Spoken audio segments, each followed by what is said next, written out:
British Airways is one of the UK's most visible brands. It sells Britishness as a mark of quality. Some passengers are happy to part with small fortunes to fly in its first class.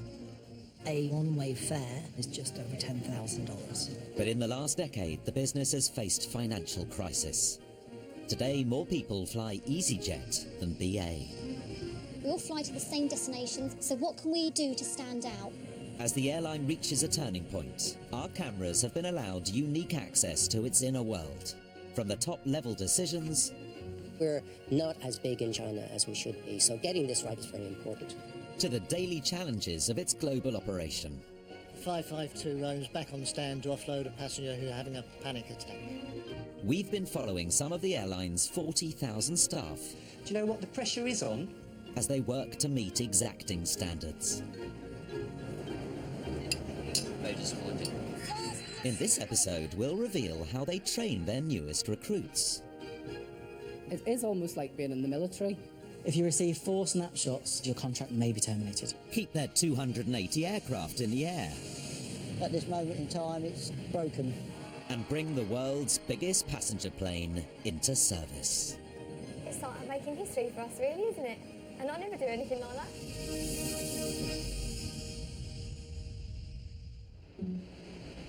The airline's headquarters are at Waterside, just outside Heathrow. Good morning. Hello. I'm starting my initial training course today. Just to remind you then to wear your passport and whilst you're in the building. 18 anxious new recruits are about to start their first day of cabin crew training. Okay, well, firstly, welcome to the mixed fleet operation within British Airways, and congratulations. I know thousands and thousands of people applied this year to join us, and we selected approximately 800 people to be sat where you're sat now. So you've done extremely, extremely well. Cabin crew are the face of the company and are expected to look immaculate. The skirt has to be on the knee, though that's absolutely fine. Any drinks or snacks? For many of the recruits, the uniform is part of the job's attraction. Excited. Very excited, yeah. Especially now for this. From the very beginning, being an air stewardess was sold as a glamorous job. A sort of finishing school in the sky. Ladies and gentlemen, you may now unfasten your seatbelts and smoke if you wish. I think it was every bit as glamorous as I thought it was going to be. In fact, it was so glamorous that I used to just walk around London in my uniform because I just used to think it was just so cool. Ros Hanby was the face of the airline in the 1970s. It was definitely important to look good. You were the in-flight entertainment. You weren't allowed to get married. There was an airline called Pan American when I was flying, and they used to weigh their stewardesses before going on each flight. I don't think the word sexual harassment existed in those days. But, you know, we all helped each other. I mean, I'd say, you know, look up for 19B, he's looking a bit tricky. Ta-da! Nearly life-size Ros. When the photography took place, they were very embarrassed about telling me, well, actually, we're not going to use your body. And they told me it was because I was not tall enough. But, as you can see... Have you decided you're going to wear your hair? In a bun. Or one of these... 20-year-old Jodie Paris is one of the youngest recruits. For her, joining the airline is a chance for adventure. I've been working 2 jobs for God knows how long now, in this tiny little town, and there's just such a massive world out there that I haven't seen yet. The hat is to be worn over the right eye. Thank you. You're ready now, aren't you? Love it. I'm really proud of myself, and I just can't wait to start and deliver a world-class service. But not everyone who makes it onto the course will get to the end. Some sessions are going to be very light-hearted. This one's a little bit heavier. The next 6 weeks are designed to uncover who is and who is not BA. It's an 80% pass mark. That's not hard to achieve. It's frontline cabin crew Cy Jones and Nadine Phelan's job to make sure the recruits have got what it takes. Time. Thank you. If you're a little bit late for your flight, do you think you can stick your thumbs out on the runway and get 747 to pull over and pick you up? Not going to happen, guys, is it? So punctuality is definitely one we're going to be putting onto our course contracts. British Airways has always been renowned for its cabin crew, and certainly to get a job at British Airways is very hard. But I think it's because we don't want to dilute what we have. We don't want anybody to fail. Do you think then if you're not getting it quite right, we're going to tell you? Yeah. Would you want to know if you're not getting it quite right? We can do this either verbally or we can do it by what's called a training snapshot. In this occasion, Points doesn't make prizes. We're not British Foresight. We don't want you to accrue snapshots. These snapshots are recorded, documented. You do not have the right to appeal, okay, and you're going to carry that with you for the rest of the course. If you receive 4 snapshots, your contract may be terminated, okay, because you're not demonstrating to us what we expect from British Airways cabin crew. All right, are you all happy? Oh, okay, happy is the wrong word. Do you all understand? Size snapshot warning has its desired effect. The snapshots and the points, slightly terrifying? Yeah, I think, slightly nerve-wracking, to be honest. 29-year-old recruit Alice Kennedy is plane mad and likes nothing more than spotting them in her spare time. I would probably say I'm a bit of a plane geek, and I love plane spotting. I was on the M25 in the summer, and ashamedly so actually went into the back of a car because I was plane spotting. For Alice, when it comes to planes, size definitely does matter. That's an A340. I like the A340, it's really good, and it's nice it's got the 4 engines as well. You know, they're a bit more interesting, there's a bit more to look at. I definitely prefer to watch the bigger planes coming over. There's a 747 there, taking off, which is brilliant, it's my favourite plane. The noise and just the sheer size of the plane is just fascinating, I love it. The company has the largest fleet of 747s in the world. The trouble is, it's also one of the oldest, and they're heading for retirement. Okay, I've just had a message from Mr. Walsh. He's going to be here in 15 minutes. Airline boss Willie Walsh is planning to modernise the fleet. With funding from banks around the world, replacements are on their way. If you look at the aircraft that we have on order, that we've committed to, the list price of all those aircraft is about 28 billion US dollars. Now, on any scale, this is a very big capital expenditure, very significant investment. One of the key new planes in the company's spending spree is the A380. Built across mainland Europe and the UK before being assembled in France, it's the biggest passenger jet in the world, and has a list price of £250 million. When these different sections are assembled, the wingspan will be the length of 8 double-decker buses.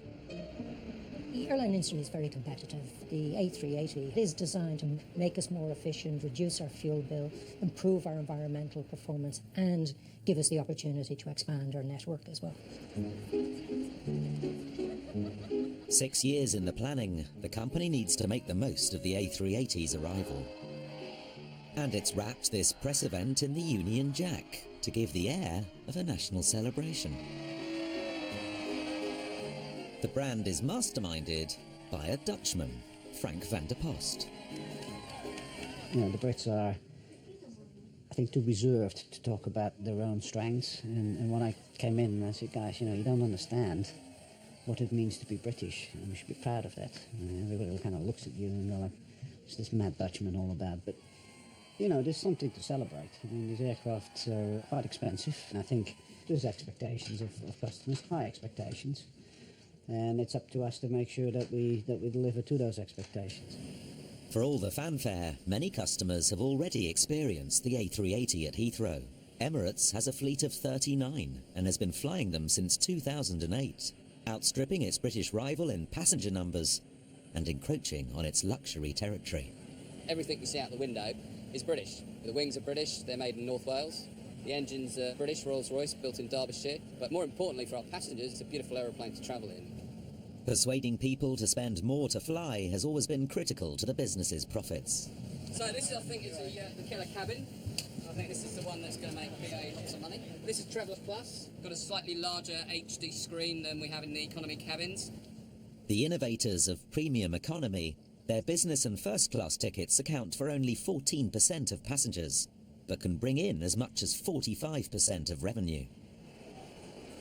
This is known as Millionaire's Door at Terminal 5, for those select few who fly first class. They have access to their own lounge, restaurant, spa and champagne bar. Competition in the luxury market is intense. Emirates A380s offer suites and onboard showers. For interiors manager Catherine Doyle, it's all about the airline's invention, the flat bed chair. So this is first class. This is a variant of the seat which you'll see in our 777s and our 747 fleet, so lovingly known as the Prime seat, and this is called Prime Plus. Literally because it's the same seat, so our customers will recognise this, but then because of the space, we've been able to really grow it out. So when your bed goes to flat, we have far more bed space, and this is the other big item here. So this is our suitor. So you've got a lovely big gap under here, which actually is capable of taking an IATA-sized wheelie bag. So no more of, oh gosh, I've forgotten something, rummage around in a bin. You literally just have to lean out of your seat and help yourself. This is bespoke, and we painstakingly inspect every single item. Back in March, when we did our final inspection on this aircraft, I actually spent 2 days, literally on my hands and knees, inspecting every inch of this cabin. Everything has to be perfect. A first-class ticket will cost around 10 times the price of an economy one. So this is 4K, the rear of the cabin. When we first inspected it, there was a tiny, tiny scratch just here on the corner, there. It's not even a scratch because you can't even feel it. To be honest, it's probably just an imperfection in the bright dip of the anodize. The feedback we get from our customers, especially in the premium cabins, does go to that level of detail. So they'll tell me that there was a scratch here or a ding there, and they spotted it. And that shows you what level of detail they live their lives by, and therefore we have to replicate that experience with the first brand. The airline's training base is at Cranebank, a few miles from Heathrow. Wait. Here, generations of cabin crew have earned the right to represent the airline. And 2 at the front of the cabin. This latest recruitment drive comes in the wake of bitter industrial dispute. After a period of unrest and strikes by cabin crew in 2010, BA decided that future recruits would be employed under new terms and conditions as part of what the airline called their mixed fleet. Today's intake follows the same training as their predecessors, but are paid less, in line with their budget airline counterparts. Jodie, we're going to start with your brace positions. When you're ready, please adopt the crew brace position. The first 2 weeks of training are about safety. Thank you, Jodie. Going to move on to look at the smoke hood now. Show me how you'd get that smoke hood ready for use, and if you'd like to correctly fit the smoke hood, please. The airline has not had a fatal accident in 29 years. Turn around for me. It examines its recruits on every emergency procedure. Okay, Jodie, if you'd like to take that off now, please. Jodie, I'm sorry to say that you haven't met the standard for this assessment. In crew brace position, your head wasn't back. For the smoke head, the bottom half of your bun was sticking out, so that can allow smoky air to get in, okay? Jodie's failure means she'll receive a written warning. Jodie, if you want to just go and take a seat down there for me. Right, what just happened is the SCP equipment practical assessment and you failed it. So that means now that I need to give you a formal letter, which I'm going to give you a copy of to read. If you don't reach the required standard, your contract could be terminated with British Airways. Do you understand that? Yes. Thank you. Okay. So what we'll do now is we'll take you back downstairs. I've worked so hard, it'd be such a shame to, have it all thrown away for a couple of, silly mistakes. It doesn't seem like I've worked hard because obviously I have failed a couple of things, but I am working so hard. There's been a few nights where I haven't slept because I have been revising and stuff and going over my drills. It's not the easiest thing though. But it is. Many of the trainees are joining from other airlines and have been through the process before. Don't worry. You've just shown me you kicked off the course. You're not going to get chucked off the course. You've just failed one exam and it's not the end of the world, and you're going to go back and you just show me the correct position. So you do know it. Take this off when you go in because you can't brace with that jacket on. Okay. I was at Virgin, I failed about 6 times.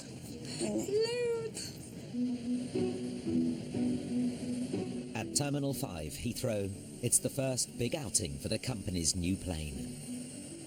With 10 rival airlines already flying the A380, for staff like turnaround manager Lisa Horrigan, it's a relief to be catching up. I'm glad that we're finally keeping up with the new technology and new aircraft types.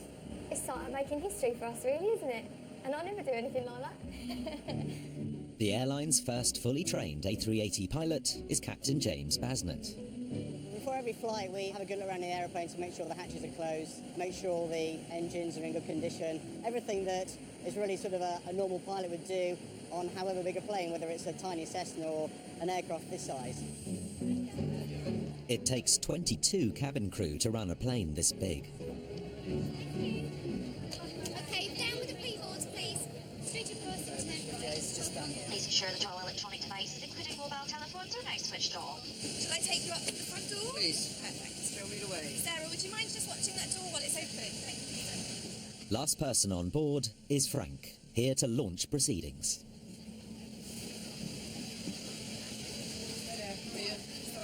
So are we good to go with the PA, or shall I do it for you? The phone, you remember? No, I don't remember. There we go. Push to talk, and off we go. You have to talk quite closely, so... Good afternoon, everybody. This is Frank van der Post. I hope you've settled in well and comfortable. It is great to have you on our flight to nowhere. We encourage you to kick back and relax. We do serve you a glass of wine, but I ask you one thing, please, don't scratch anything. With a cruising altitude of 0 feet, this plane isn't going anywhere. The passengers are all staff who volunteered to come in on their day off to sit on the tarmac. It's a pretend flight to Hong Kong to see what works and what doesn't.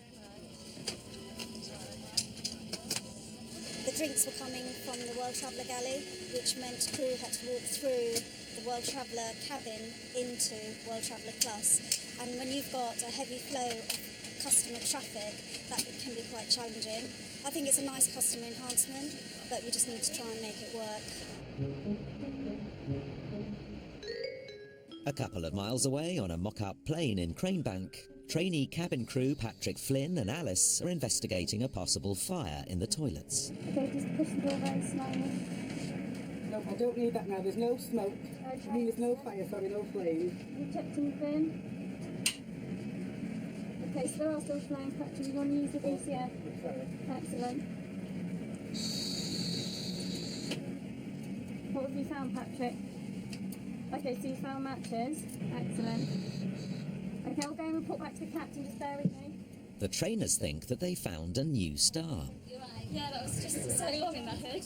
Alice helped him through that. Alice was fantastic. She really did. He went off. She prompted him all along. He was really good. He was helping me. Alice. Congratulations, you passed. Any points? No points. Oh my god, amazing. Your role as a coordinator just then is one of the best exercises I've seen recently, if not ever. Thank you so much. Blinding. That's lovely.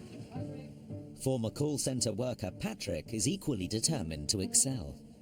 That's well done. You have passed, but you pick up 1 point. That's actual point, not a mark. That's like that is 1 point. My friends think I've come to BA to serve coffee and to serve tea with stereotypical trolley jolly all smiley faces. This is the captain, this is an emergency. Brace, brace.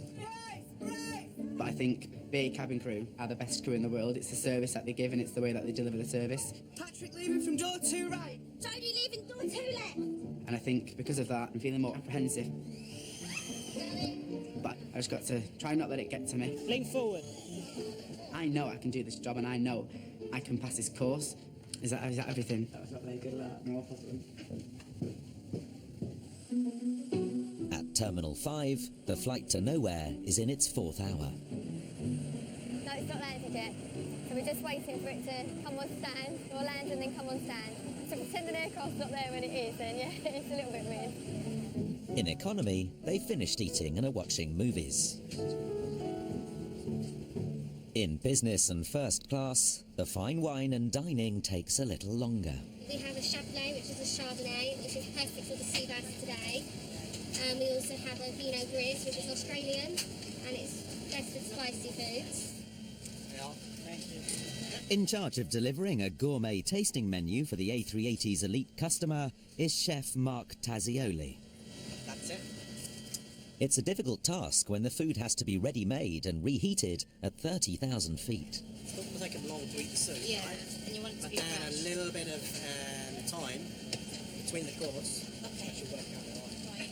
I have a much better understanding around the way these ovens work now. Much better understanding around how it's affecting the people out there. So, by the time this goes live, they'll have the instructions like when you do this dish, when they clear that, put that one in the oven. The captain, making good progress to Hong Kong. Very shortly we're going to be commencing our descent. Disappointingly, the weather there is very similar to how we left it in London. The cabin crew are just going to start getting everything back into the galleys. The trial is at an end. With 7 weeks before the big flight to LA, the plane will be flying short-haul routes to iron out any problems. Hi Lisa, how are you? Yeah, it was good. BA runs the biggest aircraft maintenance operation in the country, with 5,500 engineers servicing its fleet. Last year, a technical fault resulted in an engine fire on a BA A320 flying to Oslo. In the emergency landing that followed, no one was hurt, but it shows there is no margin for error. Every night, every plane is checked, and if it needs special attention, it's brought to the Fleet Support Unit in this hangar. Veteran engineer John Beattie has been working nights for 26 years. We have a look around the aircraft for any damage that may occur when it's on flight, as lightning strikes, bird strikes. Unfortunately, birds decide they like to hit the aircraft, and if they hit the engine, they could go down the engine. We then do a boroscope, look inside to find out whether there's any more damage in there. You normally know because it smells awful. An ultrasound is used to look for hairline cracks in the fan blades. We just put a bit of jelly onto each blade to just aid the sound. So here we have the decibel reader, and you see there we've got 300 decibels. If it was above 700, that might well mean we have to change that particular blade. The airline has 280 planes being used across 170 routes. Keeping them flying is a big task. On a busy night, the casualty hangar may need to get up to 10 of them fixed and back into service, all with different problems to be solved. We're changing the fuel control unit, or the FMU. That's the one that's going to go on. This is like a big carburettor. Grounded planes are an airline's nightmare. If the planes aren't flying, they're losing money. Passengers aren't moving, and people are missing connections. The system can quickly break down. So in the operations centre at Waterside, it's a constant juggle to keep the schedule working. The team here are responsible for the entire network, moving about 110,000 people a day on 800 flights, many of them on the Airbus fleet. I've got 111 aircraft in our Airbus fleet. There are 58 of them here, and there are 53 of them overseas. Most aircraft will do 4 to 5 flights a day. We couldn't actually park them all on the ground at Heathrow at one time anyway, because there isn't enough room. So it's a constant movement of aircraft in and out. Steve Duffy is lead engineer in operations. It's his job to track which of the sick planes might not be able to fly on schedule. OK then, well we'll start off with Ian in the FSU then. Ian, if you could... He's on the nightly 3 a.m. call to get a status update. OK, Uniform Tango's windscreen change. They're only just starting to refit it within the last hour. That's on an 06, but there's no way it's going to make 06. No way that's going to happen. Well, I'll start looking at 12 o'clock, have a chat with Ops and see what we can do about it. Echo Delta November, the FMU's fitted. All right. We're aiming to push that out for 4 o'clock and get some runs out of it. Hopefully that will make it 06 ETS. All right, we'll keep a listening watch for that. We'll talk to you later, thank you. Hello, mate. Chippy, how are you? Yeah, not bad. What's going on? Windscreen change, having a bit of trouble with the sealant. Initial provisional estimate they're giving me is 12 o'clock. Yeah. I reckon it might go back a bit past that. So if I roll the programme up to, to its last departure as such, yeah, happy with that? Yeah, that'd be a good start. Hello there, morning. We have got a couple of changes. Who wants to change Uniform Tango? The windscreen isn't going to be coming up in time. You've got Uniform Hotel and you have Yankee Lima. OK. Back in engineering, Uniform Tango is supposed to be flying to Aberdeen with a new windscreen at 0840. OK. But time is of secondary importance to safety.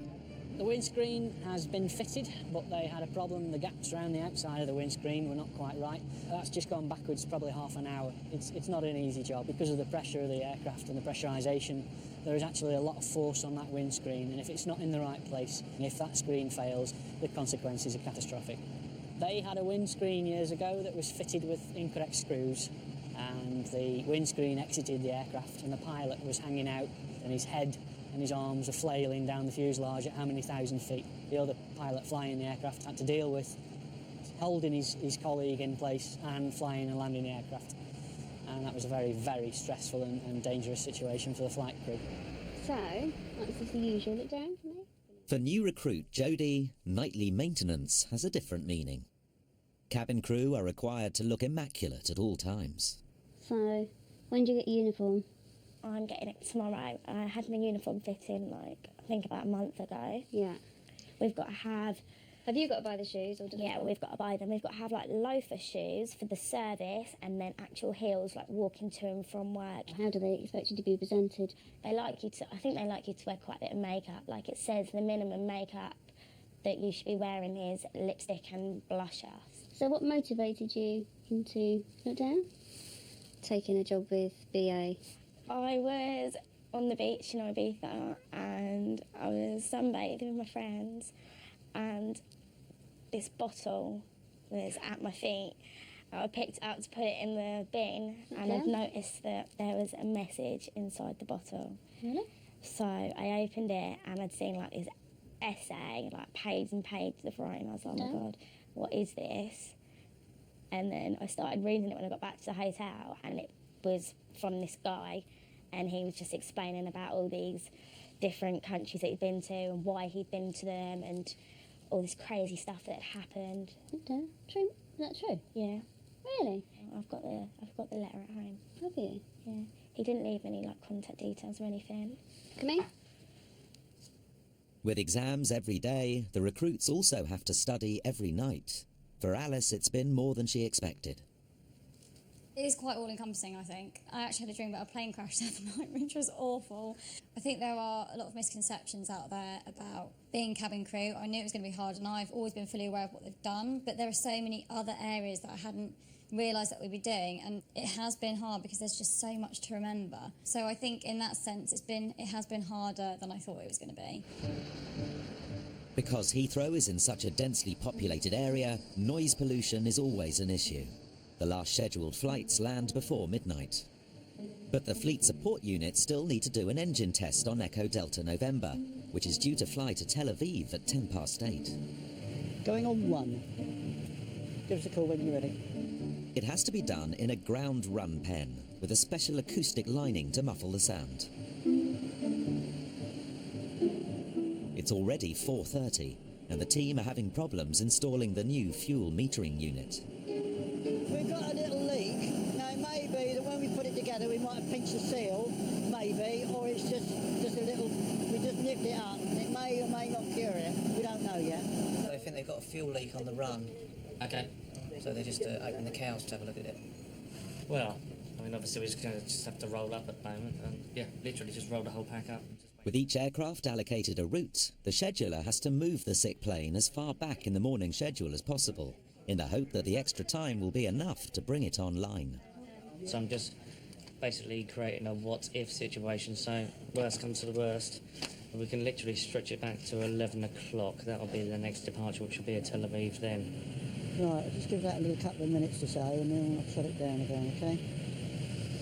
Not including manpower, the airline spends around £625 million a year on engineering. It's probably in the region of $250,000 for a fuel metering unit for an Airbus aircraft.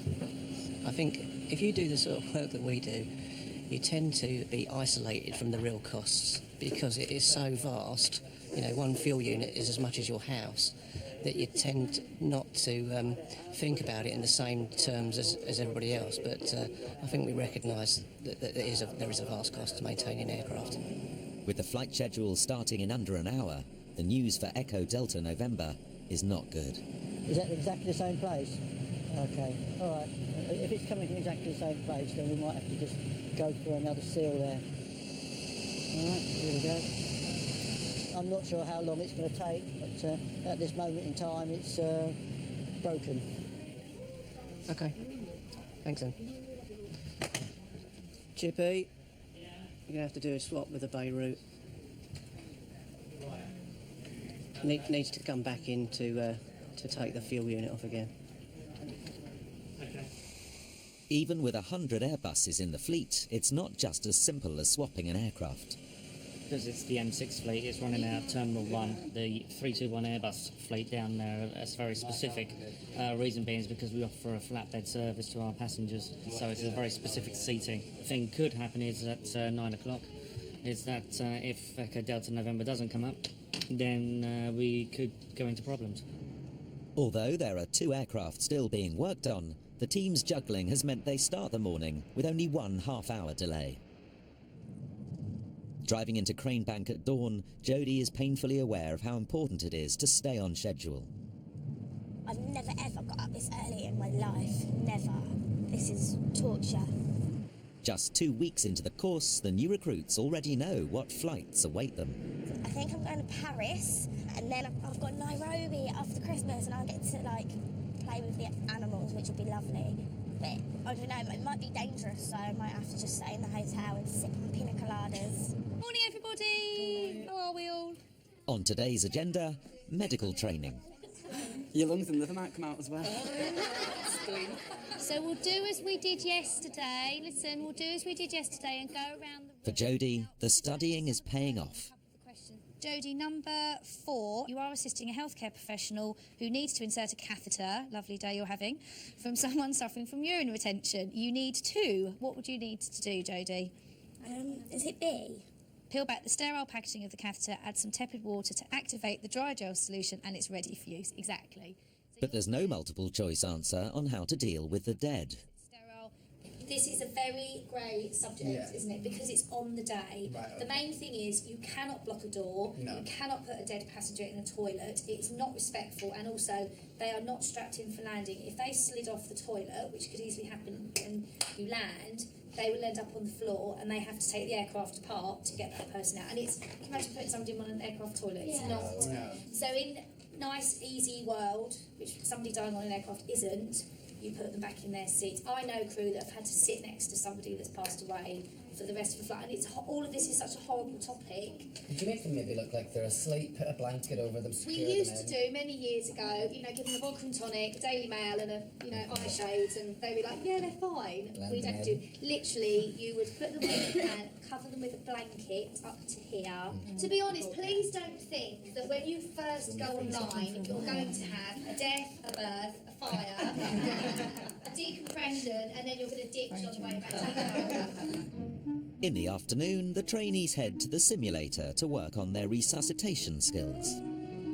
Look how small this environment is. If you have a 14, 15, 20 stone man, how on earth are you going to move them anywhere but the aisle? So Jodie, you're coming down the cabin. Ready? And one of your passengers is not very well. Hello, sir. Can you hear me? Can you hear me? There's no response. Okay, Heather, we're going to need to do it. Just compressions. 1, 2, 3. 1, 2, 3, 4, 5, Elbows 6, straight. 7, 8, 9, 10, 11. I just stop it just once. I just want to give you a help because you seem to be bouncing the back of your hand up. So the heel of your hand always must be in contact with the chest. Okay. So show me some compressions. Remain calm. Good compression. That's much better. Jodie, that's what I want. Okay? That's what I need. That's enough. Round of applause, I think. Jodie, you've listened to every word that I have said. Really? Those compressions were excellent. So you've done everything that I asked you to do. Well done. Yeah, everybody. thank you. Thanks, darling.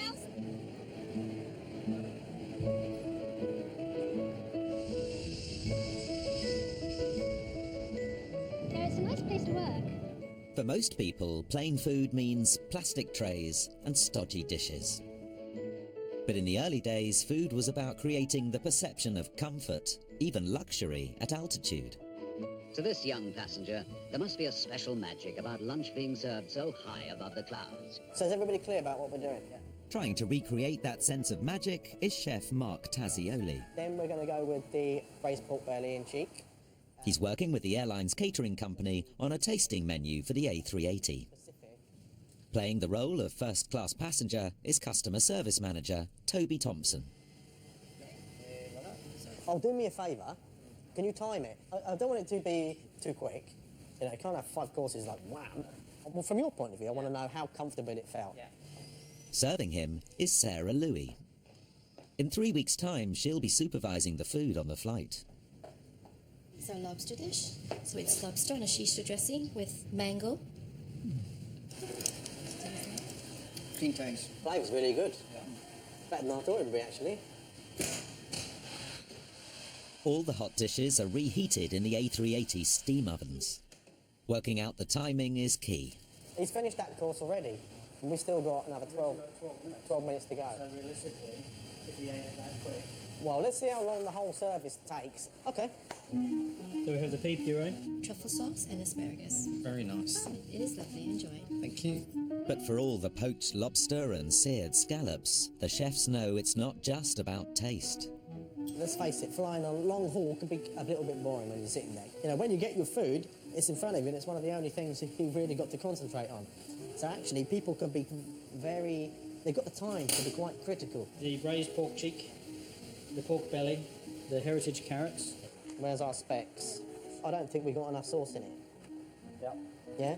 Our customers, especially in Perth, are very detail driven. They will notice every single detail. There will be some pressure on the day to make sure it's perfect. So it looks good, apart from it needs a bit more sauce than that. We'll check the spec, so probably when you get it on board, it'll have more sauce than that.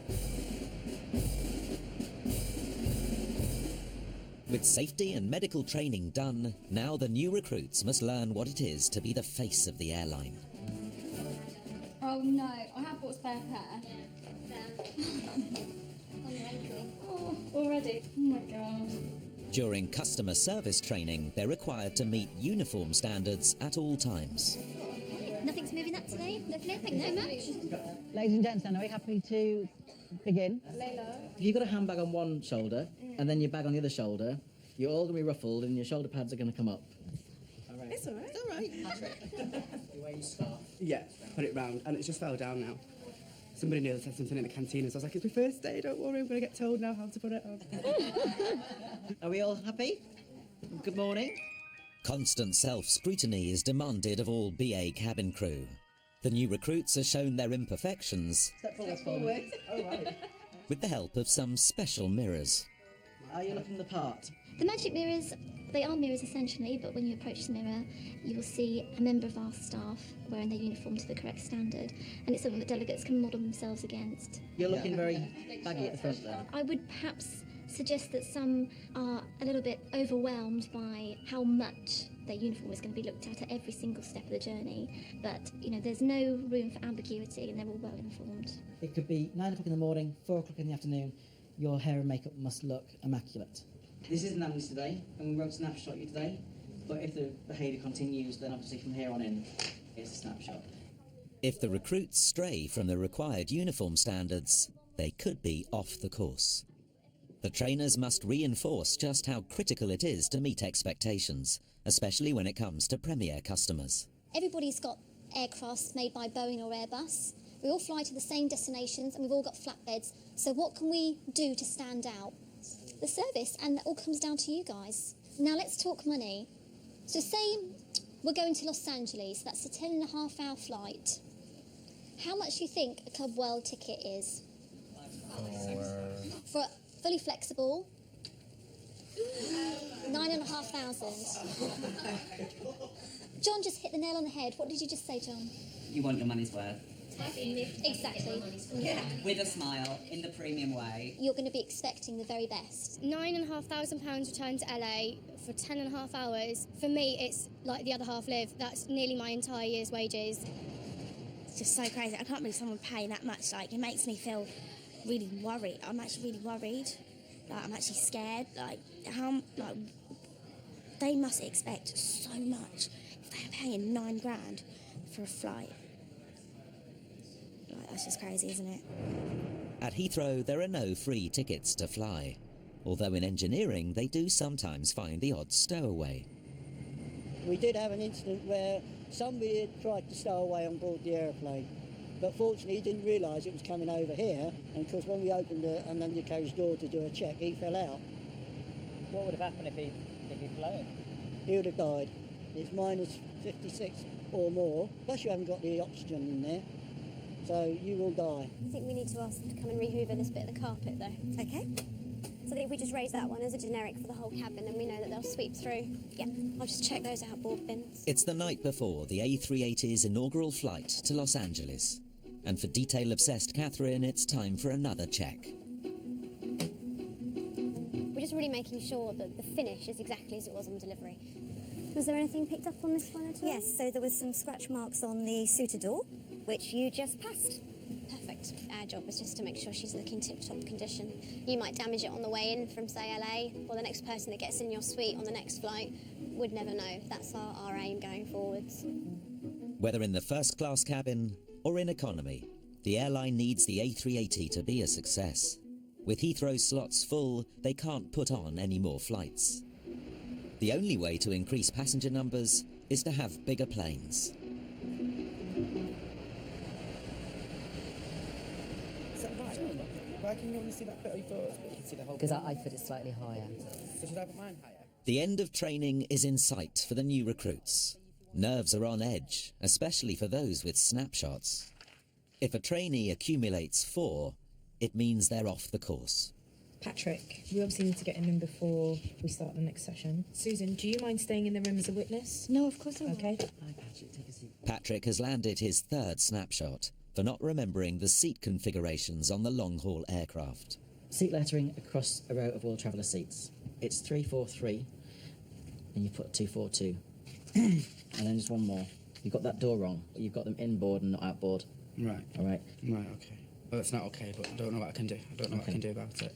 Well, because I do know the 747 technical, and I do know the 777 technical. Right. Well, you know what's coming next. I do, yeah. Snapshot I'm going to be delivering to you. It's going to be a 3rd snapshot, right? Okay. Which results in a written warning.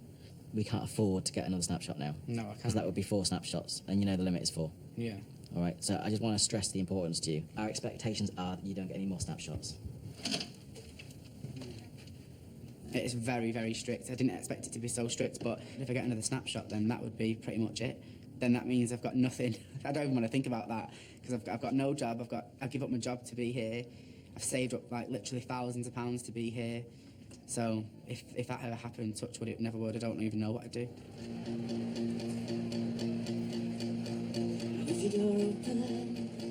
At Heathrow Terminal 5, the crew are arriving for the inaugural long-haul A380 flight to LA.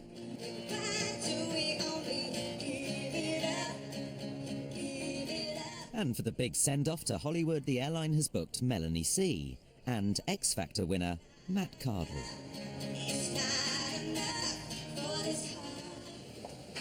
For all staff, the first port of call is the Crew Report Centre. For the first flight on the highly competitive LA route, some of the company's most important customers are on board. The pressure's on to deliver a seamless service, especially if, like Sarah, you're serving the new tasting menu. I'm actually really nervous. Honestly, I haven't slept. I've slept 2 hours. It's a bit of disbelief because it's all happening now. So I'm actually here in the CRC, and it's even more nerve-wracking because you see everyone that you're going to be flying with. You're confident. Yeah, I'm as confident as you can. There's time for a pep talk from customer service manager Rob Nichol. Do you know what, gang? I'm going to sit down. It's an incredibly high-profile flight today. Quite genuinely, the world is watching. Our competitors are watching. So, do you know what? The pressure is on. I won't lie, but you're all sat here for a reason. Personally, as your manager on the day, I've got 100% faith in each and every one of you. It is just an aeroplane, yeah? Galley's a galley, teapot's a teapot, door's a door. It's just a wee bit bigger, this one. And can we all just contract with each other now that we're going to look after each other, yeah? Number 3, if you're happy. As the plane goes through its final checks, I'm Frank Van der Post. meeting and greeting its first passengers is Frank Van der Post. It's a quick trip for me. Exciting moment, isn't it? It's quite special. We're going through this door, right? Yeah. Just want to head straight across and turn right, okay? While business class tickets will cost in the thousands of pounds, economy will cost several hundred, but come with a little less space.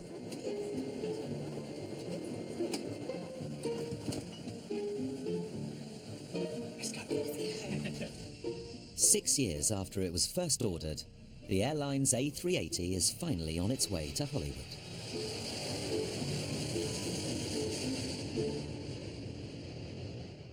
So in this session, we're going to have a look at how do we manage challenging situations. It's the afternoon session for the cabin crew recruits. The focus is on customer service. Sir? Sir? For trainer Si, there's a chance to show off his dramatic skills, with some role plays on how to handle difficult situations. Alice has to cope with an obese passenger who can't do up his belt. Can I just ask you all to fasten your seatbelts, please? Mine doesn't fit.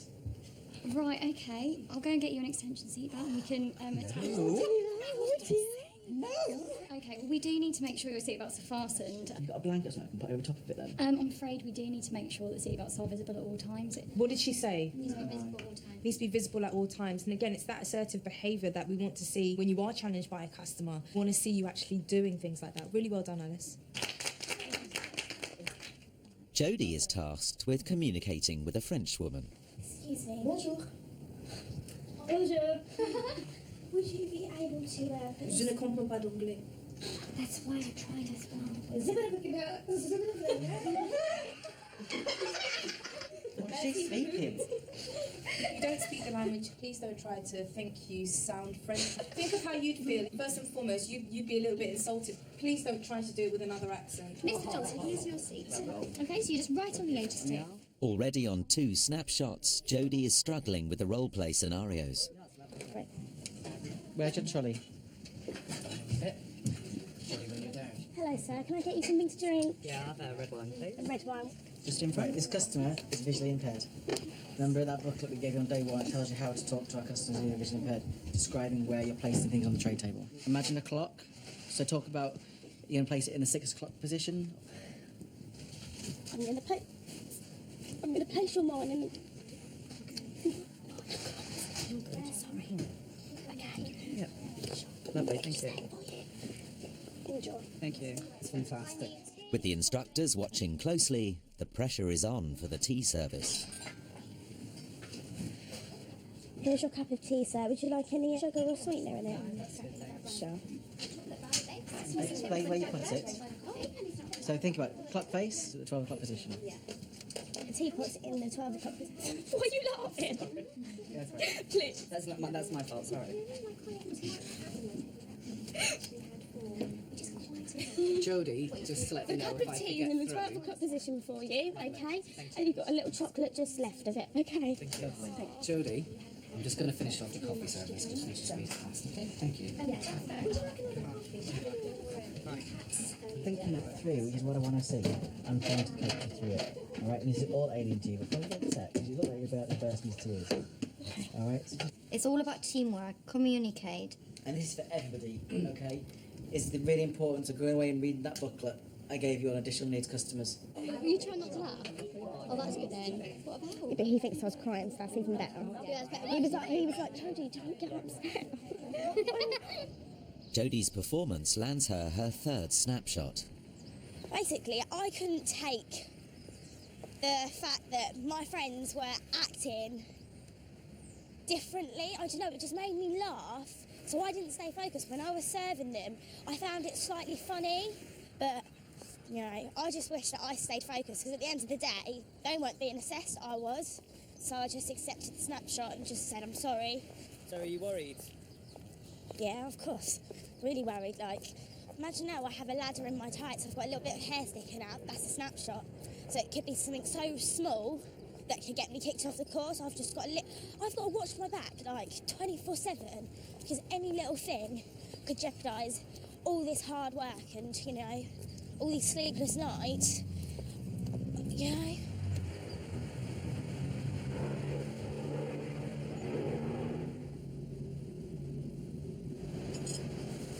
It's a few hours into the A380's inaugural flight, and the moment of truth for Sarah and her new first-class menu. Seared scallops with pea puree, asparagus and truffle sauce. Okay. You're welcome. Regular first-class traveller Dr. Peter Walker takes 300 flights a year. For him and his guest, expectations run high. Yeah, it's certainly one of the most sophisticated British Airways menus I've seen served. Ambitious, as you say, always nice to try new things. There's also a heck of a lot of food here. 4 starters. The sustainably sourced 7&Y cod, which we still don't understand because cod is an Atlantic fish. Then you have this whole light bites. Very, very ambitious. Exciting new plane, exciting new first class. Yep. proposition, they've had to push the boat out. Let's see how they deliver. To start with, they've opted for the soufflé and the brioche. I'm doing the Gruyere cheese and souffle. Yeah, I'll clean that up for you. But will the reheated food deliver? I'll have to try a bit. Do you mind?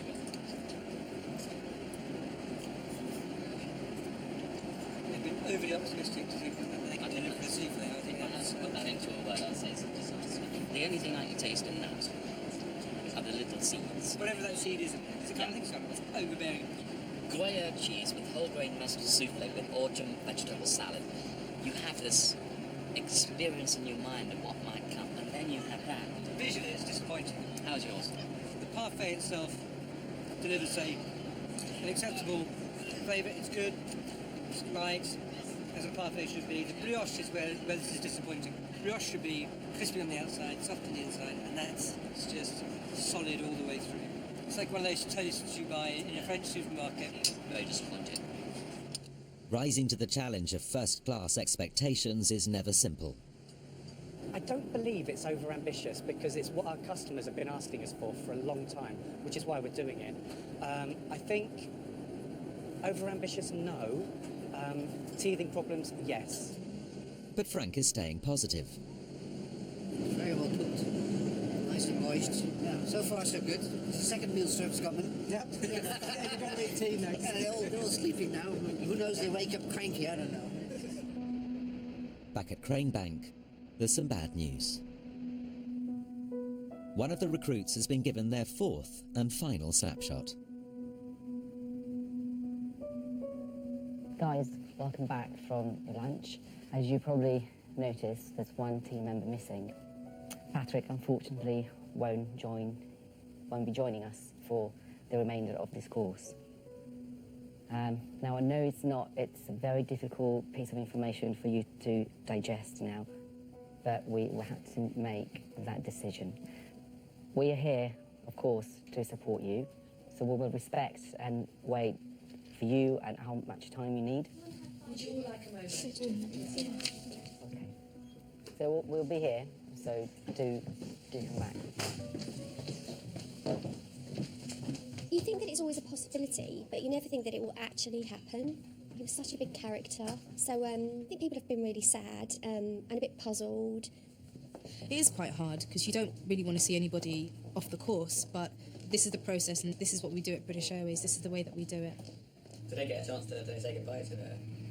No, they don't. They don't get the chance to say goodbye to any of their colleagues on the course.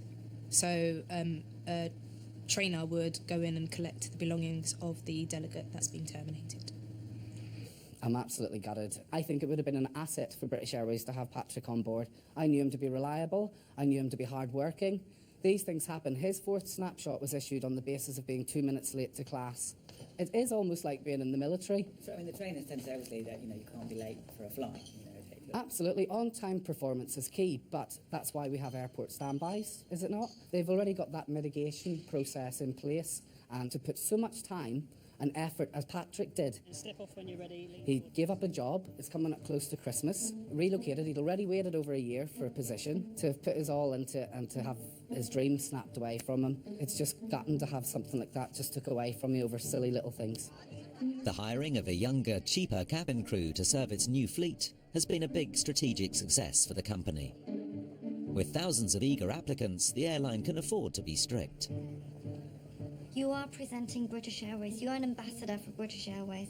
Just because you're not in the classroom doesn't mean somebody isn't seeing you. You don't know who works for British Airways and who doesn't. The airline takes its recruitment process very seriously. Patrick's departure leaves the rest of the trainees in no doubt of just how much the airline expects from them. It starts from day one. There is no, oh, we'll let you off this time. It's you get a snapshot if you're wrong, and then you get out if you've got too many. So I think the course is intense to show you this is what you're getting into. A bit of a heads up rather than being a total shock on your first flight. Touching down at LAX, this A380 is a sign that with a new workforce and a new fleet, BA is growing again. As it fights for its position in the highly competitive airline industry, it will find, like Patrick, there is little room for error. Next time, Trouble in New York as the snow hits. This is our fourth major snow event, and it is a little iffy.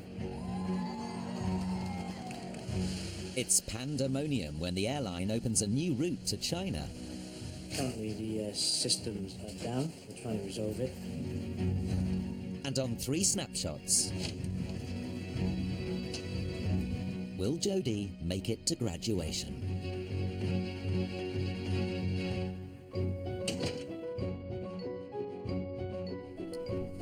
And that'll be at 9 next Monday.